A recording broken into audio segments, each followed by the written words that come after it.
What's up, y'all? Welcome back to another reaction video. I'm Inde. I'm Molly. And today we got 10 animals you definitely forgot existed.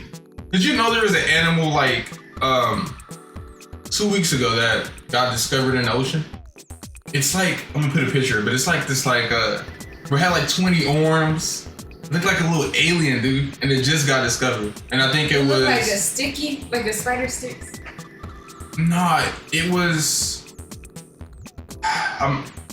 I'll show you after this video, but it was like alien looking. It had like 20 arms and stuff like that. Yeah, the ocean got some freaky stuff up in there. Yeah, and it's stuff that like, bro, oh my God, it's endless. It's endless of things that could possibly be under there. And I honestly think that it can be mermaids. Like, I know it sounds crazy because like a mermaid, but we don't know. I think there is. We don't know. Why is there so many mermaid sightings if they don't exist? I feel like they're out there. I feel like, come on, it's a lot of ocean that we haven't explored. There's a lot of stories from Jamaica. Oh yeah, yeah. I heard about those. Crazy. I don't know. A lot of stuff. It's just the possibilities is endless when you only discover about 20% of the ocean. It leaves You imagine don't know what is down there. yeah. Because imagine if what we see in the ocean, like the fish and stuff, is just like, if they were to see us, what do they see in the ocean? Like the fucking birds? So like, I don't know, like imagine like what's deeper, you know, like who knows? I know, right? Oh my gosh. But I know like for sure like the megalodon is gone. Oh, you don't know that, bro. There could be dinosaurs under there. Who knows? The only reason why I say that is because like I did a little research on it and they were like, it wouldn't be able to, what was they saying? It wouldn't be able to adapt at low depths. I don't know, something like that. But yeah, I think the megalodon was probably gone. But I seen, like, it was a long time ago where people were in an airplane and they seen this anaconda and it was like huge. And from the airplane, it's like, bro, it's probably about, dude, I don't know. It was like, the length of a football field maybe. I don't know, it looked crazy. That's scary. And the ocean's a very freaky place. Don't ever get lost in it. What do you mean? If you get lost in the ocean, it's kind of over. Dude, hey. Look, it's a show that I want you guys to watch that me and Ali like watched like almost every episode, but it's called I Shouldn't Be Alive. That show is like, you got people getting lost in the ocean. The ocean, the Amazon. That's an interesting show. You guys should definitely watch it. But enough chitty chatting. Let's get to the video. I hope all you guys that are watching this is taking care of yourselves. Let's get into the video. Hi. Quick question. What do you think is the most popular animal in the world? Well, I was dog. Yep. Wait, the most popular animal in the world? Dog. Yeah, dog. Dog. I want to say a cat, but there's a lot. I love cats so much, but there's a lot of cat hate, and I don't get it. No, I do get it. I get it. Because people, you can't control a cat. If a cat don't want to be cuddled, I don't know what to tell you. If a cat don't want to be in the same room with you, it's going to leave. You can't say, you can tell a cat to come here, but it's just how it's feeling, to be honest. But yeah, a dog. Most popular animal? Dog? They're so After lovable. extensive research, I found a map. A world map that used Google Keyword Planner and cross-reference searches for 170 different animals across 180 countries to determine the most loved animal in each country. For example, monkeys won over Australia, pandas have Indonesia in a chokehold, and apparently my mother country of Senegal loves hippos. No comment on that. But you want to know what the overwhelming favorite was? The runaway winner was, by far, the tiger, with 44 countries riding for them. At number 2 with 28 countries were hippos, proving that you gotta be famous to be infamous. These were the top 10 animals according to this map. It's cool, so, like, it's not perfect. Chunky, you know? The lion is the national animal for 19 different countries, a record, but they just barely made the top 10. But then this got me thinking, what about all those animals that don't get nearly enough talk time? Well, this video is for them. Here's 10 animals you either didn't know existed, forgot about, or that my personal bias What the heck is that? A giraffe? Starting off is the maned wolf. It's one of those animals whose name does nothing for it, since it's not a wolf, not a fox, or even a Latin coyote in black knee highs. What the heck Apparently, is that? they're just themselves, and they are literally built different. They're tall enough to look down on some Great Danes, but at about 50 pounds soaking wet, they're more in the weight class of a basset hound. How you can dwarf Scooby yet get bodied by Snoopy's depressed cousin is unconscionable. And virtually every picture of a maned wolf looks AI generated. That's cool. It's a genetically sequenced identity crisis, so it's only right that it sounds like one.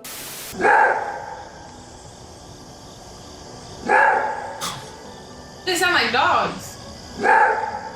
Is it a roar? Is it a bark? Is it a cry for help or the damnation of a higher being? Nobody knows. Not even him. Also, you probably heard that the maned wolf smells like Snoop Dogg's salad. This is 100% true. In fact, they've even gotten some zoos raided by police looking for cannabis. But all they found was a canned mid-piss. If the canine family had a cookout, this ginger still puppy would be the one pulling up with veggie burgers. Most of a maned wolf's grocery list includes fruits and veggies, with Lobera, aka the wolf's apple, getting its name from this portrait mode fox constantly eating it. They also made history as the first wild animal to be successfully treated through stem cell therapy after one got hit by a truck. All in all, I think they're pretty cool. I'd call them a dog that can't dog, but that's more accurate for the raccoon dog. Another animal you probably forgot existed. Most people know about them from two things: the Tanuki suit from Mario, and their role in Japanese mythology as the Bakedanuki. And due to certain aspects of that myth and the fact that I'd like to stay monetized, that's all I'm gonna say about them. Cause unlike them, I don't have the balls to test guidelines. Raccoon dogs aren't even remotely related to raccoons and basically stole their entire flow through convergent evolution. They're canines, meaning they sit at the same lunch table as wolves, dogs, and coyotes. But their closest cousins are foxes. Which reminds me, close your eyes. There's no jump scare coming, I swear. This will be fun, just close them real quick. All right, everyone ready? Okay. Is your eyes closed? Am I supposed to open? I thought I was supposed to open this.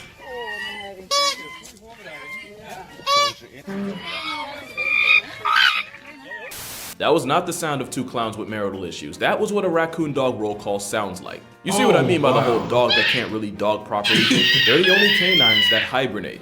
Seriously, they're the only one. They're that special. They can also climb trees, because of course they can. They're willing swimmers, because sounds about right. They're so and they may or may not have been responsible for a certain virus putting the world on timeout. But considering the war crimes committed against them for their fur, I'm willing to look past it. There is no looking past this ET-looking antelope. This is a Saiga, and that is 100% unfiltered. What the hell? Have I ever seen this before? I think I have, but I thought it was like Photoshop or something. It looks familiar. It looks like an anteater. Antelope. I don't know. Elephant thing. It looks kind of cool. It looks like an antelope with the deformed elephant nose. I've seen this before, but I thought it was like Photoshop or something. Bruh. It's so crazy. This looks so weird. Yeah. They really do look like Star Wars in the face. That sizable schnoz piece is designed to filter out the dust kicked up by a herd that used to be millions strong. It's like a built-in respirator that also makes them look like Alf's illegitimate child. I realize that's a dated reference, so here's Alf and here's a Saiga. It looked like the thing from Ice Age. Now you might be wondering, can that nose be used to amplify mating calls and increase their chances with females who sexually select for bigger noses? And you're absolutely right, they do use their noses to amplify mating calls and increase their chances with females who sexually select for bigger noses. Cause size queens come in many forms. And speaking of female validation, eligible bachelors will run fades with each other using those horns in order to gain control of a harem. Unfortunately, those horns can get them laid and laid to rest, since Saigas have been victims of poaching and disease and habitat loss nearly has this Narnia goat's entire population in the gulag. Today, they're critically endangered and found only one place in the world, in the dry grasslands and semi-deserts of Central Asia. But that's too depressing, so here's a baby Saiga. Now here's two baby Saigas. You wanna know what's even more depressing? There's a good percentage of the population that doesn't realize that narwhals are real. Yeah, we didn't make those up. They really be out here swimming in the ocean, causing a commotion, because they're just so awesome. It's an aquatic unicorn, except that horn is actually a giant inside-out tooth with millions of nerve endings. We used to think that narwhals use this single tooth overbite for violence, but with how sensitive it is, it's much more likely that it just tells the whale about the world around it, similar to cat whiskers. Also, that tooth is flexible and they can bend it a foot in any direction, and I didn't even know that until this video. One reason we don't know more about them is because narwhals are painfully shy introverts that can legitimately get flatlined by panic attacks. When narwhals get pressed or stressed, their heart rates will slow all the way down to 3 to 4 beats a minute. A slow heart rate is great for swimming in ice water all day, but a heart deciding to work part-time while you're fighting for your life is a good way to see the gates. And with a crippling fear of people, human interaction can put nature's anxiety whale on life support. But even this high-strung struggle cetacean has an unlikely friend. In 2016, scientists noticed a male narwhal traveling with a pod of beluga whales, and ever since then, they've watched him run with the belugas like he was one of their own. But there's a good chance this is more than just a friend situation, because Narluga isn't a ship name, it's the result of a beluga and a narwhal hooking up and creating a hybrid. Which they can do, since somehow an eternal extrovert and a whale with a literal self-destruct setting for social interaction are related. Speaking Speaking of related, you know how I said the maned wolf isn't actually a wolf or a fox? Well, I can give you 100 tries. You'll never guess this deer dog's closest canine cousin. And that's cause it's an animal a lot of y'all probably didn't even know existed. And that would be the South American bush dog. Even though they look like that meme of 5. They look so mean. We all have that brother, sister, or cousin we swear stole height from us. Evidently, the maned wolf took all the legs in the family and turned the bush dog into an ankle biter. I can only make this joke so many times, but if you took one look at them and thought they were a wolverine or an undercooked bear or even a really confused Tasmanian devil, so friendly. Nobody would blame you. Especially since for a while we thought this weasel people went extinct. It took a few years for us to realize they didn't get discontinued and even longer to put them in the canine club. Bush dogs live in packs and they're kind of like the African wild dogs in the Amazon, but instead of running prey down on land, bush dogs would rather ambush ops in water, which they're really good at thanks to webbed feet, their ability to dive, but most importantly, the power of friendship. They usually go for small rodents, birds, lizards, and the occasional capybara. But bush dogs have been on record murking a tapir after chasing it around for hours. The same tapir that can weigh about 2 prime shacks at nearly 700 pounds. Yeah, the power of friendship. Finding one bush dog, let alone a whole pack, is veteran level difficulty. But if you happen to be walking through the jungle and smell salad, you might just get lucky, because the scent signature they mark their territory with gives a strong impression of vinegar. But since they can fold a several 100-pound horse cow, luck might not be the right word. You need more than luck to catch this cat. The clouded leopard is so secretive and so introverted that we honestly don't know a whole lot about them. We do know that they easily earn gold medal for tree climbing, even for a cat. They can rotate their ankles 180 degrees, which means unlike most other cats, clouded leopards can climb down a tree head first. They'll even cross a branch upside down for no other reason but to flex. In fact, their entire existence is a flex. It's widely believed that this overcast kitty diverged from the common ancestor of the pantheran cats up to 9 million years ago. Not only does that make them the most ancient species of cat alive today, it also makes them a living fossil. You see, on the left is the skull of a clouded leopard, and on the right is the headpiece of Smilodon, aka a prehistoric predator of the saber-tooth variety. In fact, clouded leopards often get called the modern-day saber-tooth because they have the longest canine teeth of any cat relative to body size. That's longer than lions, tigers, and even the Cayman's paralysis demon, the jaguar. Also, despite its name, it's not technically a leopard, and while you could call it the smallest of big cats, scientists widely believe that the clouded leopard is actually the link between big cats and small cats. Big cats referring to lions, tigers, jaguars, leopards, and snow leopards, which also aren't even real leopards either, and small cats being the rest, like cheetahs, pumas, ocelots, and of course domestic cats. Also, it's not really a size thing, it's more like big cats can roar but can't purr, and small cats can purr but can't roar. Clouded leopards can't do either, instead they do this.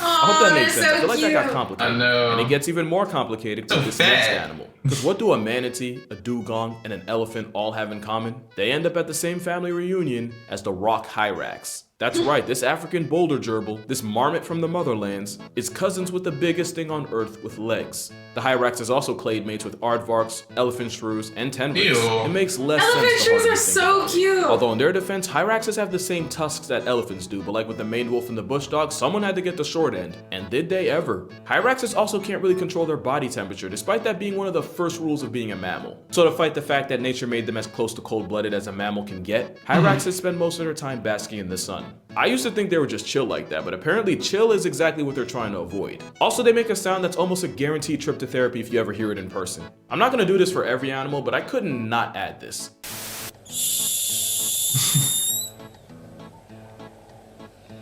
Why is he just looking like that? This thing has more in common with mammoths than it does with hamsters. I want that to sink in. And the only thing arguably more unbelievable than that is whales and dolphins being the closest living relatives of hippos. At this point, nothing really needs to be said. We all know hippos are homicidal demon pigs with the temperament of a landmine. In fact, I'm pretty sure they're only Google famous the same way Logan Paul was back in 2017. If you know, you know. But what a lot of people don't know is the tiny travel-sized version that lives today. The Pygmy hippo is 5 times smaller and half as tall as their murderous cousins. They're also forest animals, solitary and naturally shy, and they're much less of a threat to humanity. Just don't go and tell them that. You know, this one's name is Sweet Pork. I'm not even making that up. Like basically every other animal, they can be on demon timing if you push them enough. But clearly the aquatic oppression horse stole all their ill will, cause no shot could you slap one dead in the face and not end up dead with no trace. Huh. Well, I'm not afraid to admit when I'm wrong. Now, you've definitely heard of this next animal before. It's just that the last time you probably did, Chris Rock and Jada Smith were on speaking and not slapping terms. And of course, we're talking about Madagascar's top predator and a bane to lemurs everywhere, the Fossa. Although with its spelling, I'm pretty sure it's actually Fossa, but the day I pronounce it like that is the day I lay my childhood to rest. The Fossa is pretty much a Madagascar mongoose. And if you know how psychotic mongoose are, you'll understand why the lemur population treated them like terrorists. But one thing I never realized because of the movie is they're not that much bigger than the lemurs they eat. And they have the same flexible exorcist ankles as the clouded leopard, meaning trees are pretty much their home court, especially since they have tails longer than a Monday to keep balance. Fossas also have, I'm gonna say, interesting mating practices. And once again, I want to stay monetized, so I'm not gonna step in that minefield. Just know that if you follow a female Fossa long enough, you might not hear the choo-choo, but you will see a train. And while it's usually lemurs taking the L, as apex predators, this monkey cat learns anything that doesn't cook them first. Sometimes they'll even work together, with one climbing a tree to scare prey onto the ground, where the partner can retire their will to live. Not bad. Also, I know you see that flex. But there's no bigger flex than this next animal soloing the US Navy. Back in the 70s, US nuclear submarines were forced to fall back after they took damage to the rubber neoprene layer covering the sensitive sonar domes. This compromised their navigation, and at first people were rushing to the conclusion that the commies had gotten one over on them. What actually happened was that out of the over 500 species of sharks, the US Navy managed to get griefed by one of the smallest. The Cookiecutter shark is only about 1.5 feet, and these giant killers feed on some of the biggest animals in history for a living. They got their name because this parasite will swim up to a whale and use its jaws to slice out a perfectly circle-shaped piece of flesh. It doesn't kill them, but the sea hickey it leaves behind is for life. It's like a parasite tramp stamp. And it's not just whales, anything from seals to killer whales to even other sharks can get it. On rare occasions, even some humans find out the bitey way. In the 80s, up to 30 US submarines allegedly took damage from the Cookiecutters' dental, to the point where the only solution was a fiberglass coating. We always talk about great whites, tiger sharks, bull sharks, but none of them can say they successfully committed hit and runs on a superpower's navy, and with a resume like that, they definitely deserve to get talked about more. But yeah, that's gonna do it for this video. If you learned something from this video, kindly consider checking out my book, 100 Animals That Can being a fish in the ocean. Look in the description if you're in. I know, right? Yeah. I would hate if I came back to life and I was a fish in the ocean. That would suck.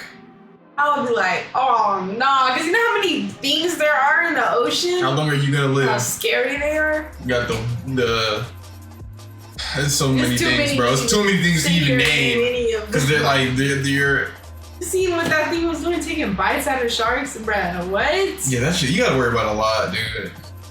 Crazy, man. But look, that's the video, y'all. Let us know what else you guys want us to react to. Like, comment, subscribe if you're new. Catch you on the next video.